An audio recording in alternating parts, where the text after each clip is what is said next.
Hey, I'm Mr. Rick, and this is Buttons for My Lanyard, number 5. Okay, so this first one here I made based on one of my favorite juxtapositions, and that's this concept of the worldly conflict and interplay between the blacks and the whites versus the shades of grays. Also described as binaries versus spectrums. And to represent this idea, I got some circles that are like black, black, black, black, white, white, white, white. And the next row is black, gray, lighter gray, lighter gray, lighter gray, and white. And then in between them, I got a question mark to like make you think, because yeah, there's lots of things in life where you should be asking the question, is this, whatever this is here, a binary phenomenon, or is this conundrum on a spectrum? Is the answer to this, like if it's a question, black or white, like a light switch, or is it more nuanced, like on a dimmer switch? But yeah, let's talk examples. So first one I thought of that is pretty prevalent among the public's consciousness was the autism spectrum. So first, and I hope this starts to serve to illustrate my point, is you can think of it as a binary whether someone is diagnosed as having autism or not. That can be either or. But then within that diagnosis, there's a spectrum of traits a person has that are inherent to autism, like difficulty detecting social cues or an enhanced ability to memorize things and so on. And yet each of those traits can also be on their own spectrums by varying in their magnitudes. So there's a lot of nuance, a lot of colors, grayscale to it. And it's a lot to think about. But all right, what about an example of a human trait that's not on a spectrum, like wisdom teeth? I mean, you either got them or you don't. That's pretty binary, black and white. No real gray areas there, except maybe, whether the dentist thinks you should get them pulled or not. But I mean, hey, that's another binary. There's no spectrum of how pulled out your wisdom teeth are. At least I hope not. Or like, you got blue eyes or you don't. You can either roll your tongue to touch side to side all the way or you can't. And I can make my nose do this thing, which my wife can't do. It's like, I don't know if that's binary or spectrum, honestly. But anyways, next, I want to know what you think about some things. What about like gender, sexuality, or race or ethnicity? Those are concepts and classifications that are always challenging traditional binary ideas of what's what.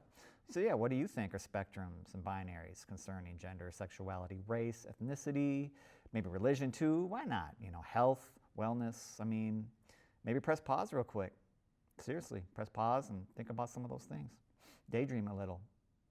Or think of your own thing. Did you press pause yet? I don't know. It's like, think of your own thing, like breakfast cereals. I don't know. Is that more binary or on a spectrum? All right, now press pause.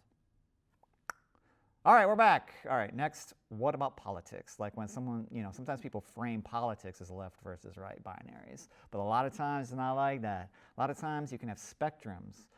Sometimes the spectrums can even crisscross each other, like on a XY axis graph.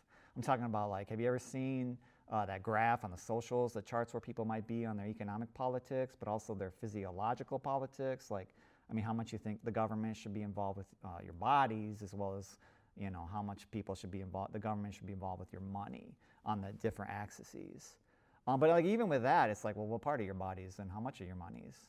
So yeah, it makes being stuck in an only two-choice binary system kind of frustrating for a lot of people, especially libertarians, man. I'm a quarter libertarian myself.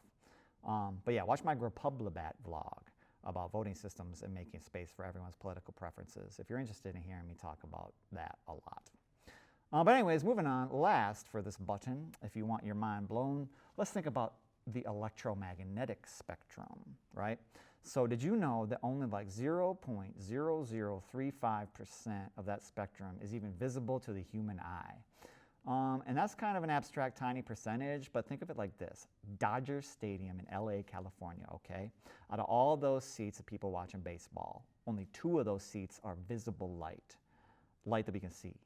And in all the rest of the seats are like radio waves, microwaves, infrared, UV, X-rays, and gamma rays, and maybe they're playing the Tampa Bay Rays. But I mean, man, it makes you wonder, like, how many other spectrums out there do you think might be like that, where you can only even see 2 people in the whole stadium eating their hot dogs out of like almost 60,000 other seats of invisible hot dog eaters? I mean, you don't even know what they're eating because you don't even know they're there. But yeah, moral of the story is question it all. Learn about as many blacks and whites and gray forms as you can. Spectrums, binaries, XY graphs, dualisms, circles, spirals, dots, lines, gyres, asymptotes, arrays, gamuts, yin-yangs, and rainbows. And just be humble out there, man. You can't know it all. Okay, next button here. I got the words secure, authentic, full expression. And acronym-wise, that spells the word SAFE. Hey, we're still at the baseball game, SAFE. And this is a concept I got from Mark Usher, who has this podcast I like called the He Wants, She Wants podcast about marriage. Mark Usher. Great too, look him up. But yeah, he introduced me to this concept of safety, being safe and cultivating a safe, positive nervous system for the people in your life, yourself included. You know, make them feel like they're secure enough to express themselves fully as their true, full, authentic selves, you know, where everyone holds nothing back, no matter how stupid or ugly or humiliating that they're or we're afraid their expressions might be. Yeah, I mean, there are so many authentic feelings and opinions that we keep bottled up for no good reason. I mean, don't we though?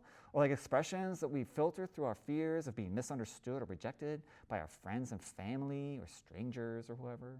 And so then this button is just to get people to think about it. How often am I in situations where I feel secure enough to express my full authentic self? And when I'm not S.A.F.E. safe, how can I change that? And how can I change situations so that I'm making things safe for others, you know? Am I, through my words and my actions and my vibe, like through my body language and tone, like that's super important, I never knew that. Am I making it crystal clear that others around me are safe to express themselves fully? That I'm open to accepting them for who they are without judging them or trying to fix them right away? And like, even if I don't think or feel the same way as them even, I mean, if you can make people you don't agree with feel safe, maybe you could actually change their mind or at least add to their perspective, you know? Like usually you don't get people to change their minds or grow their minds like yelling at them or guilt tripping. I mean, you should see me in the comments though. I need to learn this lesson, oh boy. But yeah, ideally, I don't know about you, but that's totally how I want to be treated. And so I'm trying to treat others that way too when I can manage now. Because just think about the flowers out there that don't sprout because they don't feel safe to flower. You know, think about the beautiful, elusive creatures out there that you never see them because they just never feel safe to come out of their little creature caves or cocoons. Or like the unicorns hiding in the forest, man. This is metaphorical, right? Or maybe it's not, no. Anyways, we got to find these unicorns like some glades, man.